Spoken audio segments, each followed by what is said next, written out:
Gran parte de nos curva consiste de agua y ahora hace calor, mas restaurar el líquido perdido. Y mucha nan porta especialmente vulnerable a deshidratación. Siempre me preguntan cuánta agua debe tomar mi hijo, pero dependiendo de su nivel de actividad, su edad va a ser diferente.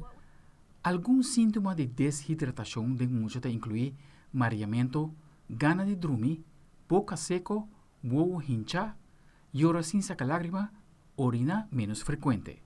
Para ayudar a tener mucha hidratada, te recomendamos para tener agua disponible en todo momento, así la dietista Catherine Sherry de Strong for Life te avisa. Déjalos elegir su propia botella de agua, déjalos decorarla con calcomanías para que se sientan dueños de ella. Sherry te avisa que está bom para agregar fruta, verdura, cuyen de sabor sin agregar cantidad excesiva de suco. Una cosa que me encanta hacer es cuando mis arándanos ya no están en su mejor momento en el refrigerador, los aplasto y los pongo en bandejas de cubitos de hielo, y eso es como hielo, y a medida que ese hielo comienza a derretirse, hace que el agua sea más dulce.